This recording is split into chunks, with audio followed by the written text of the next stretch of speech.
Welcome to Operations Unfiltered, the podcast that takes you behind the scenes of influencer and talent management. I'm your host, Zuryna, and I'm so glad you're here. The weather is finally warming up here in Baltimore, and that means festival season is officially in full swing. Living near the water, we're spoiled with open air markets, local events, and festivals pretty much around every corner. Today's episode is a special one. I'm chatting with Jeff Dewberry, one of the key organizers behind the iconic Fells Point Fun Festival, one of Baltimore's longest running festivals.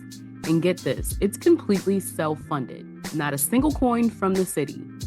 We got into how it all works, what goes into planning something of this scale, and how the team keeps the spirit of the festival alive year after year. Even better, Jeff is a fellow Mustang. That's right, he's a Stevenson University alumni, which makes this a Mustang Meetup episode. So if you're a current or future Mustang, this episode is especially for you. So without further ado, grab your favorite coffee or matcha, get comfy, and let's get into this week's episode of Operation Unfiltered. Thank you so much for joining me on today's episode of Operations Unfiltered. I actually came across the Fells Point Fun Festival through a Facebook ad. So I guess before we get started, can you tell us a little bit about yourself and the Fells Point Fun Festival? Yeah, definitely. So my name is Jeff Dewberry. I'm the volunteer festival chair. Been involved in the Fun Festival for about 12 years, maybe more now. I've lost track. Yeah. The Time Fun flies when you're Festival, having fun, right? yeah, absolutely. It does. Time flies when you're having fun. And when it's actually, for my day job, I work in the federal government. You leave that job, you continue on. This is kind of like my fun, get to try things, experiment things outside of doing your day job. So it's volunteer work. And then a little bit about the festival. The festival is actually a very interesting beast. It actually started out as a protest back in 1967 and 68, which was the fact that Fells Point and lots of other places in the city were going to be demolished for I-95 to come straight through it. So if you can imagine I-95 coming straight through the inner harbor, what would Baltimore be today? There'd be no Camden Yards, there would be no M&T Bank. So this festival was started as a protest to that plan and to show how unique the neighborhood of Fells Point was, and along with the true Farrell Hill in the neighborhood of Farrell Hill. So we've been doing this festival now for 59 years. Next year will be our 60th.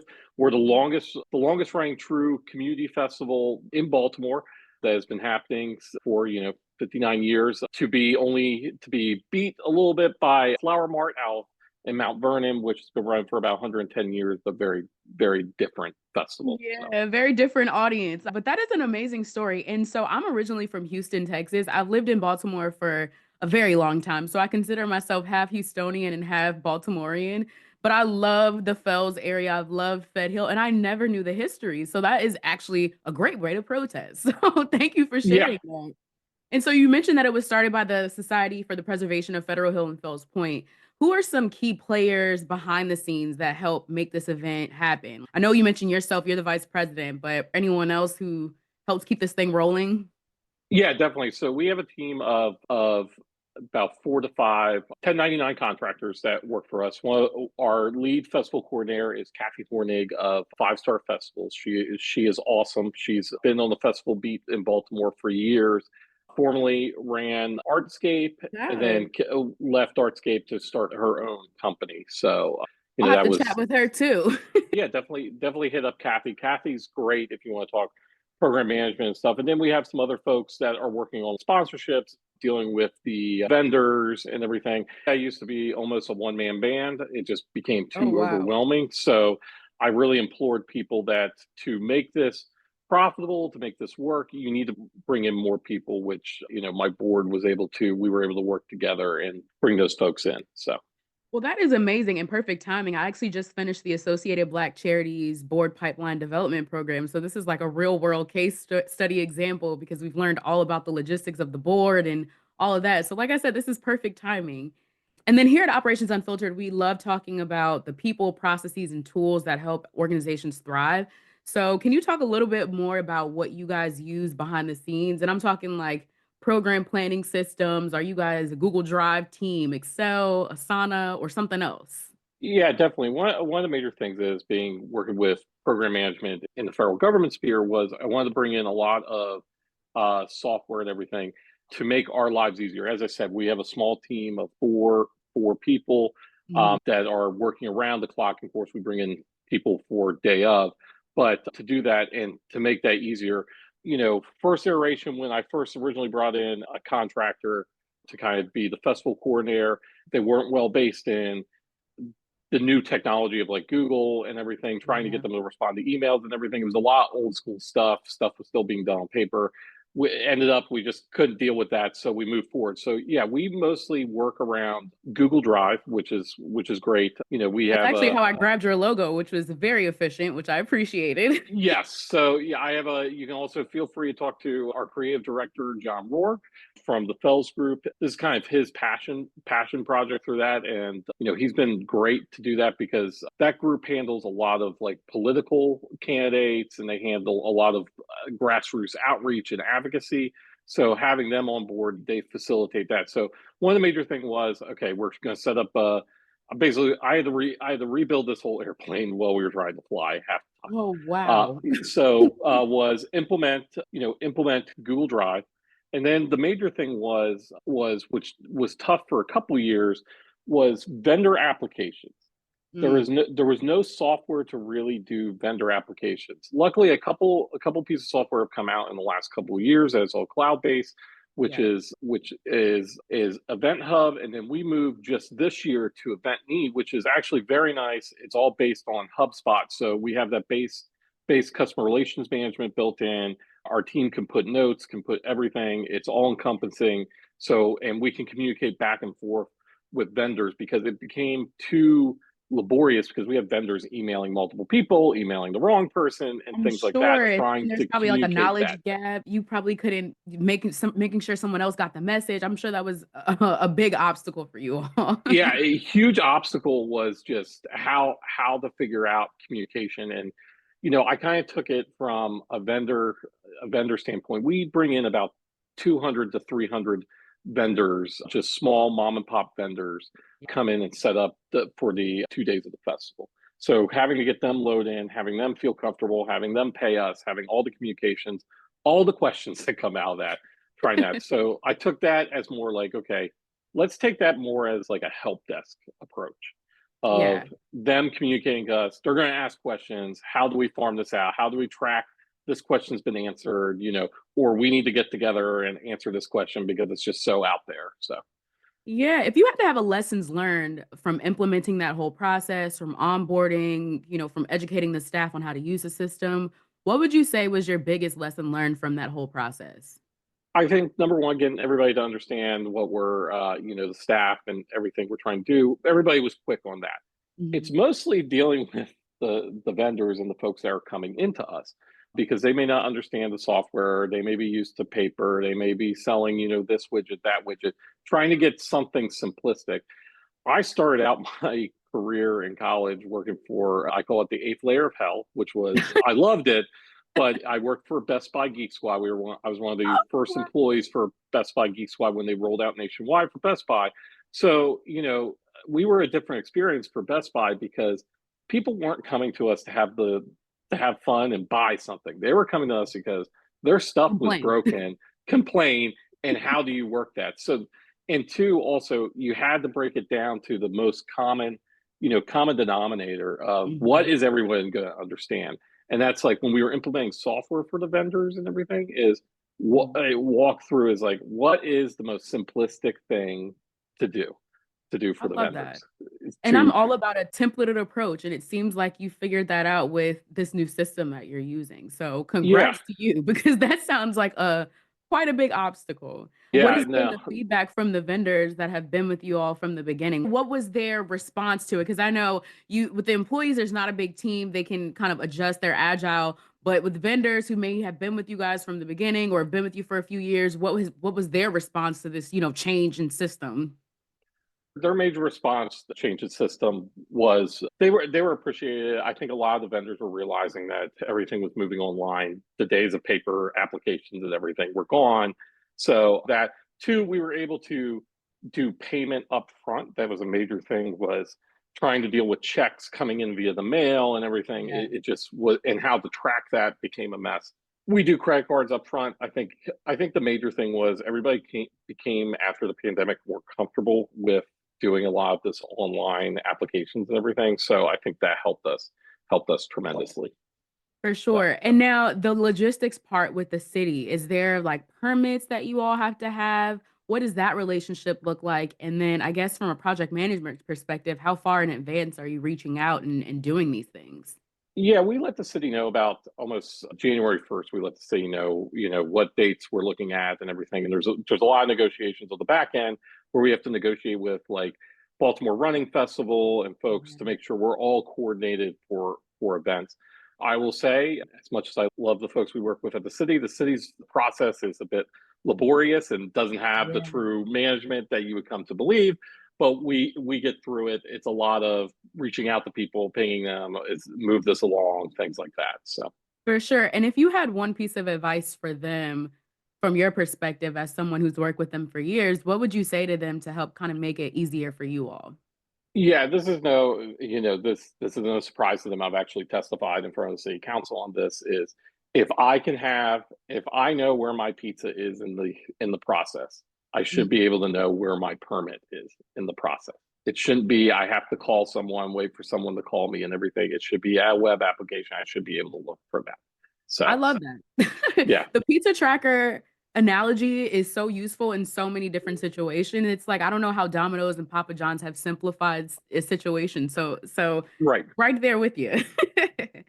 Okay, so you mentioned sponsorships and through my research I've learned that sponsorships are a big part of making this event possible. I was wondering if you could elaborate more on what your fundraising and sponsorship outreach strategy looks like, and is that something that you do throughout the year? Is that something that you rely on previous relationships? I'd love to learn more about that. Yeah, the sponsorship and outreach stuff it's kind of been our Achilles heel, and we've really focused on that this year. It used to be this whole festival was based around selling alcoholic beverages and getting the beer Yeah. sponsor. That's not the way the world works. So we brought in Will Backstrom.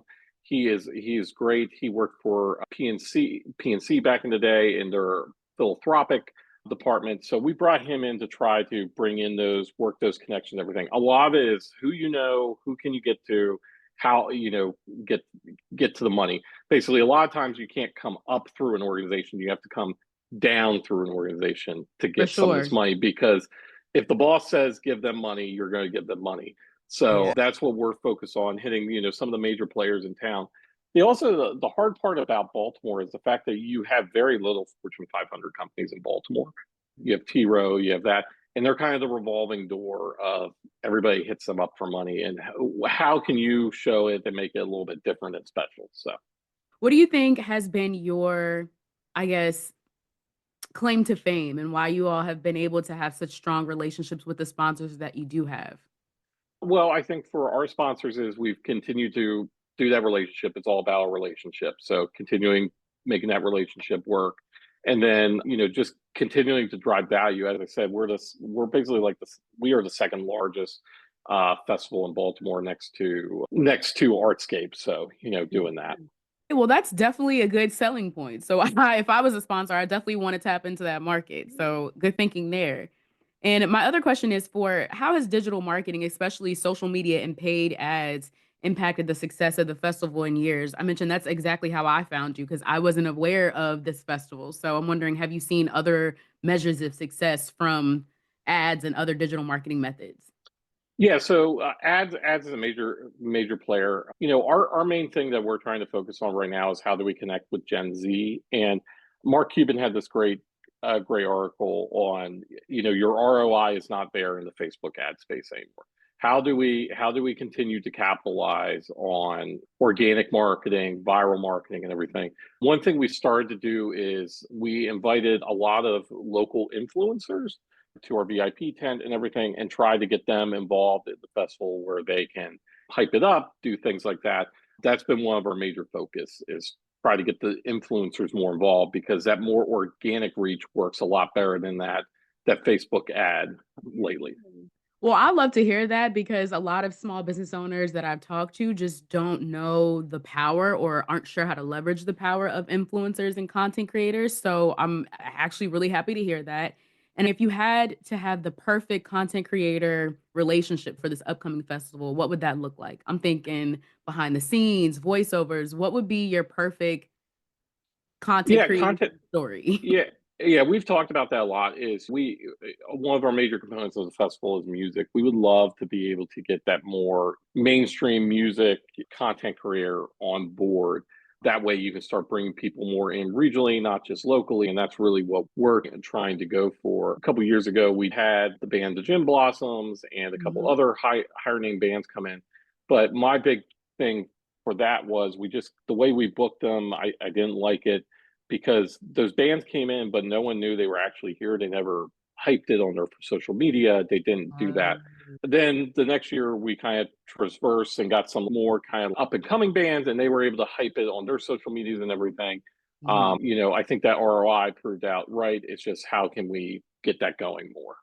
For sure. And this might be a question that you can't answer or aren't comfortable answering, but is there a specific percentage or budget that you have specifically for content creation or marketing in general? Is it like 5 to 8% of revenue, or is that just like what it does it vary based on each year? It varies based on each year. We tweak things and everything. As I said, for our creative director, this kind of his passion project. So Yeah. the charges of the creation, he does most of the creation, very minimum. And then we focus probably about anywhere from 20 to 30,000 towards ads. So That's a generous number. So a yeah. lot of businesses I've talked to range the from 5,000 from as low as 500. So that's a good number to have in my back pocket for Well, reference. right. That also includes not your traditional media stuff. So that includes, not just Facebook, but we do a lot of we do billboards coming up to the event, and then we just kind of more focus on the web ads. So Okay. And in the past, do you feel like there's one method or medium that performs a little bit better than the other? yeah, I think the Instagram history, like people when we post like a historic photo or anything, that really just gets people's attention. So we I guess try to you're focus tugging at on that. heartstrings. Yeah, you're tugging Yeah. at the heartstrings of the Yes. nostalgic Baltimore. So I could see that. I could see that. The overall goal of this festival is to really celebrate the vitalization of this area, celebrate the charm of that area. Do you see the potential for other small businesses in Fells and in Federal Hill to benefit from working with local influencers, kind of in the same way that you are to promote this festival? Yeah, absolutely. We see that. I think they can really up their brand. I have this conversation with restaurateurs and things like that is Yeah. you have to evolve sometimes and you have to bring those folks in. You can't just say, well, no one's coming. I'm like, well, you haven't evolved. You're still selling the same cheeseburger you did back in back in 98. I'm like, the place doesn't look great, unless it's an institutional thing. Like you have to evolve, you have to bring those folks in.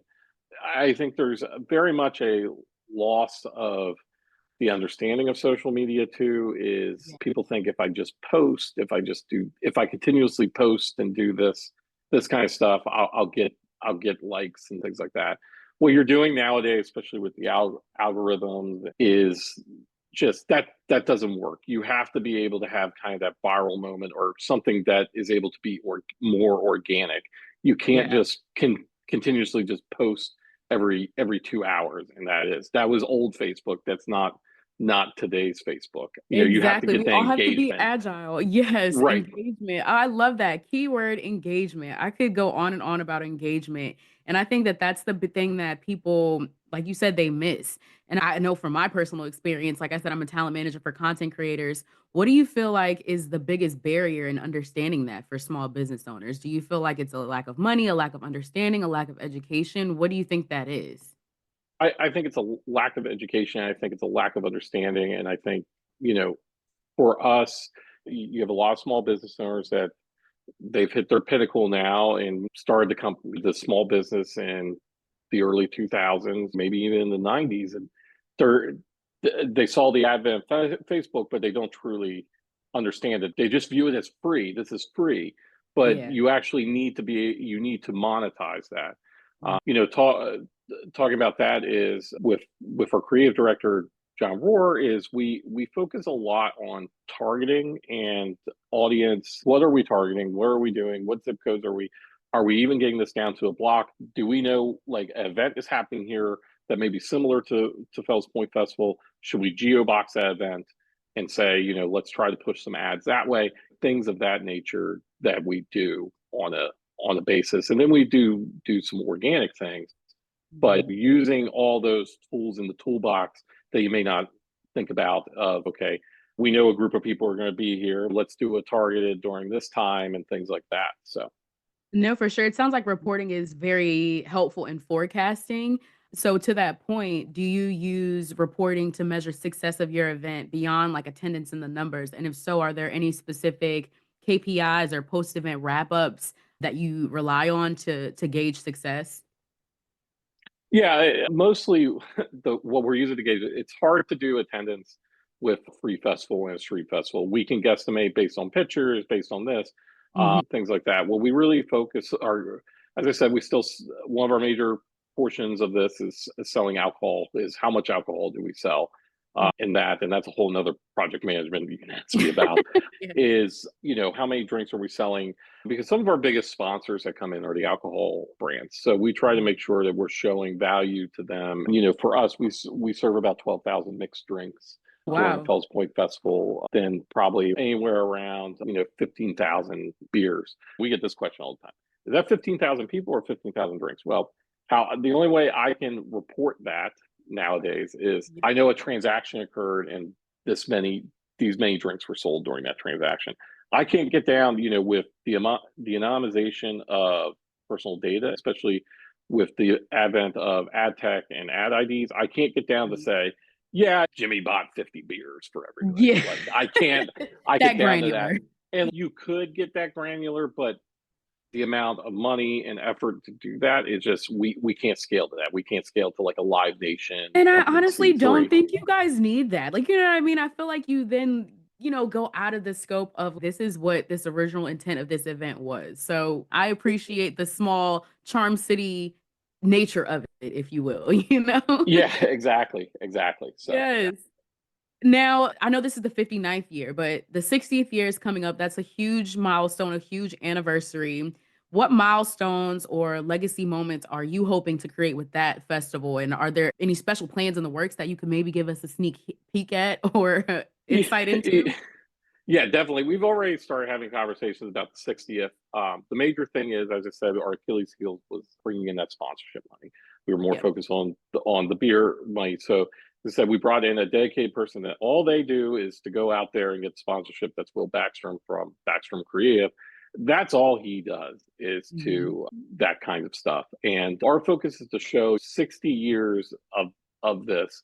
And also, we're the only ones we self fund ourselves. We don't, the city gives us Wow. no money for this festival. So we actually self fund. So we have to Mhm. raise all that money. And two, it's just a great story about Baltimore. Baltimore without the festival would be a very different place. And how we plan on celebrating it is really showing off, focusing, saying the money is going to go towards a specific restoration in the neighborhood project. And also we hope to bring in a larger band, maybe even a fireworks show, so Ooh, to do that. okay. A Yeah. So little Operations Unfiltered exclusive. I love it. I love right. it. Okay, so now I want to get to a little bit of the fun stuff. This is celebrating Fells Point Federal Hill. What is your favorite go-to restaurant in the area?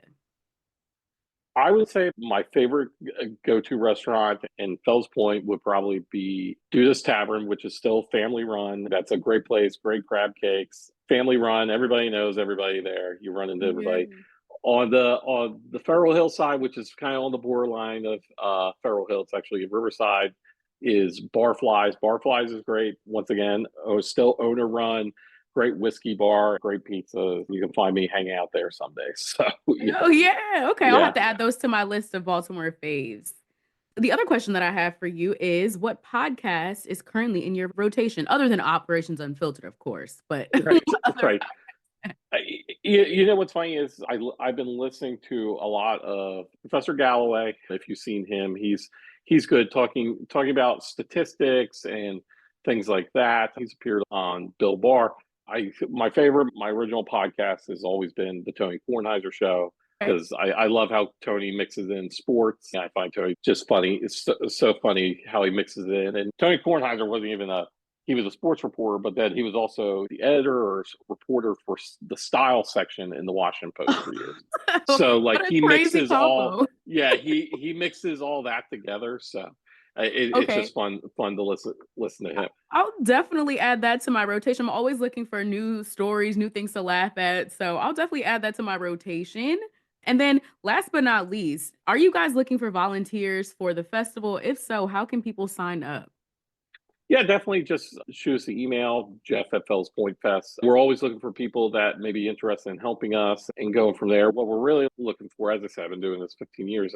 I would love to find a group of volunteers who want to take this on for a couple of years and do that. And this is on the marketing end and everything. This is a great place where if you want to learn something, give you a great example. We have volunteer Olivia. She was being a waitress in the neighborhood.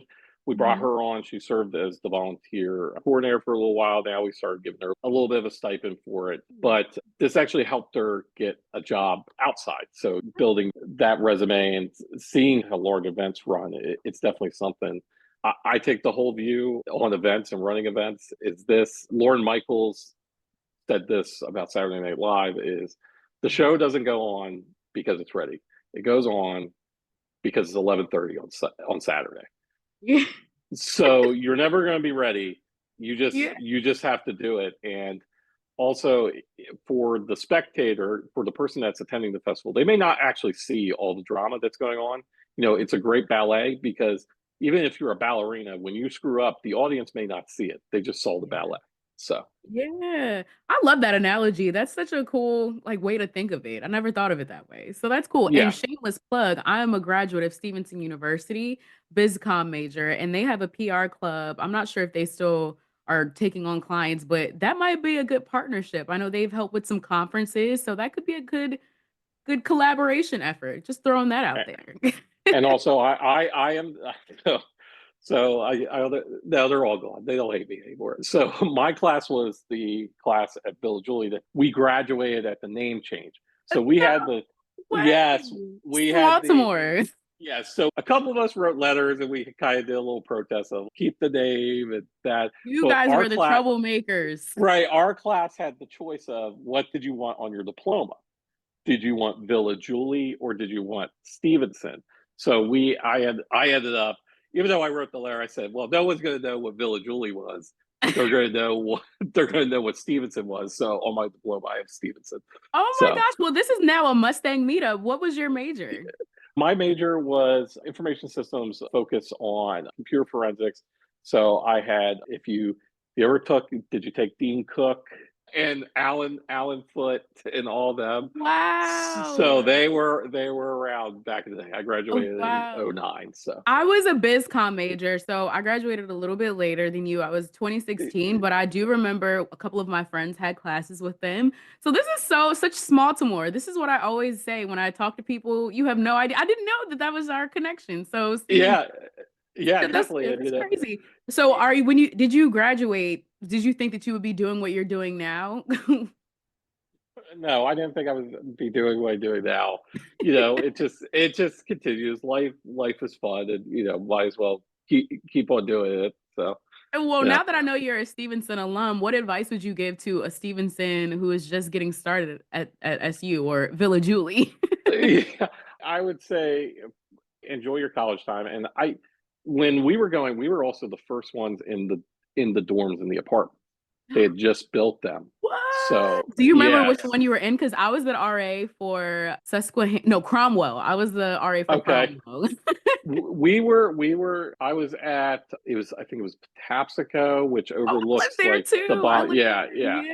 Yeah, well, so I started out as television production.